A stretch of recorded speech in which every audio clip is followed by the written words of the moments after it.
Hello and welcome to Through the Bible. Today is episode 26, Exodus 21 through 24. In Exodus 21 through 23, we begin to see details about civil life within the Israeli community, things that God expects, ways to handle conflicts, ways to handle lawbreakers, that sort of thing. It begins in 21 talking about slaves, which is actually referring to indentured servants here, as you can see, because they are under that master for a certain amount of time, and then they're required to let them go free. Now, there are some interesting things, one of the most important being that if the person decides that they don't want to be free, that they would rather stay in that household, they would rather be a part of that household permanently, then they can go before the judges, and the judges, of course, would make sure that this was a legitimate thing, that it was a good thing, that it wasn't just a master manipulating the system in order to have this person stay with them forever. But if the judges ruled that it was an okay thing, then he would become a bond servant, and that so they would do the piercing of the ear, and he would become a bond servant. Why is this important? Because it's a type and a shadow of what Paul would talk about when he referred to himself as a bond servant in the New Testament. A bond servant is someone who doesn't just serve because they need to pay off a debt, or doesn't just serve because they violated some rule, or whatever it might be, but they're a servant because they choose to be a servant. So when Paul said that he was a bond servant, he had chosen to serve Jesus Christ. And today I hope that we are all bond servants of Jesus Christ. He also spoke to them about the careful and caring treatment of women. We see that with young women. We also see it with older women within that cultural context. Now, I understand that according to today's standards and the way that we do culture today, that it still seems very different. In some ways, it seems disrespectful to women in the role that they serve, but understand that just like in other parts of the world today, there is a certain responsibility of the men over the women to protect them, and when that's violated or when that's treated in the wrong way, then God becomes very upset about that. So it was for the protection of the women that we see that. There are serious societal boundaries that are set, and there's penalties for violating the law. There's also recompense that needs to come back to those who have been violated against. Thomas Jefferson warned us early in the founding of our country that if there was not timely justice, so there needed to be justice and it needed to be timely, then society would begin to deteriorate. And I believe that that was a prophetic warning in a sense for us today, that we see that now we've got people that are in prison for years and years, or maybe they're on parole for years before it ever comes to court. And we see that there has been a breakdown in our societal understanding of what is justice.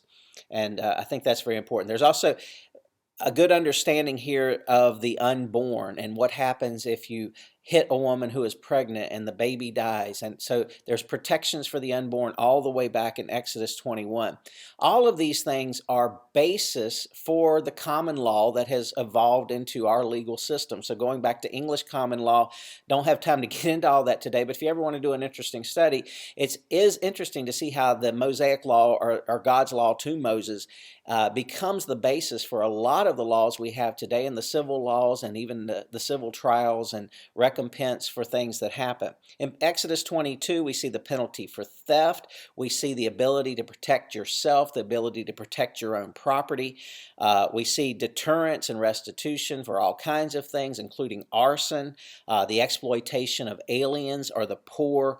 We see the regulations on interest that is placed on loans. We see that we should not blaspheme God or curse our leader, and that is repeated in several places throughout Scripture, including Ecclesiastes 10:20, 1 Samuel 24:6, Acts 23:5, and then Romans 13:1, all talking about how that we should not curse our leader, how that we need to uphold them in prayer, and so forth. All of those kind of tie together. Exodus 23 says, do not spread lies. Don't be a malicious witness. Boy, if we could learn something today, we can definitely learn that in our society, as people there's just so much fakeness out there. There's so many things that people are lying about other people about.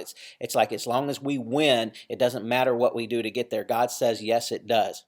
There's an interesting translation that says, don't follow the crowd in wrongdoing. And certainly today we need to learn not to follow the crowd when things happen. We always need to go back, and before we do anything, consider what does God think about this? What would God have us to do? It discusses bribes and justice. It talks about the angel of the Lord going before him. Now, some people believe this was the Lord himself or a theophany, actually Jesus Christ in the Old Testament. Other people say that maybe it was Michael, the archangel. Regardless, this angel represented God's thinking and God's intent and purpose for his people. So he said, if you will obey this angel, then I will be the enemy of your enemies. So the bottom line here is, do you want God to be the enemy of your enemies? If you do, you need to obey him. You need to follow him. You need to do what he calls you to do. And then he tells them and warns them, don't follow or serve the cultural gods. Don't get caught up in what society is worshiping. Don't get caught up in what society is doing. Always go back to that foundational truth of what Yahweh wants us to do. Exodus 24, we see that the people covenant with all of these things. They say, yes, we will follow the Lord. Yes, we will do these things. So now we've entered into a complete covenant. God said, this is what I expect of you. Here's what I will do for you. If you agree to these things and they say, yes, this sounds like a good thing, and a contract is forged. We call it a covenant when we talk about it in spiritual sense. But this is very similar to what we do in a contract today. Both parties agree to what each party is going to do. There is a consideration, as it's called in contractual law, that this is what I offer you, this is what I'm getting from you, and we agree to this together. And this is the covenant, the contract that Israel entered into with God. The Bible also says in Exodus 24 that Moses wrote it down. Now, this has been a conflict with some modern historians, some modern teachers, some modern philosophers, theologians, whatever, and they've said, no, he couldn't have possibly written this down. These books could not have been written by Moses, because remember, we believe the Pentateuch, or the first 5 books of the Bible, were written by Moses, and they say, no, that couldn't have possibly happened because writing had not yet evolved. However, archaeologists have now found that there is actually writings in other cultures that are actually even older than what Moses was at the time, or the time period where Moses lived during this period. So we do know that writing did exist then. It was very possible that he wrote it down. As a matter of fact, the Bible tells us, so we know he did write it down. And then we see that he's on the mountain for 40 days and 40 nights. Again, we've seen that. We see that with Jesus in the wilderness for 40 days and 40 nights. We see the rain on the earth for 40 days and 40 nights. We see that Elijah in his commute from where he was to Mount Sinai is 40 days and 40 nights. So this, again, this period of time, this righteous trial period, if you will, throughout Scripture, we see that there. And that pretty much wraps up today. So we'll look forward to seeing you next time. God bless.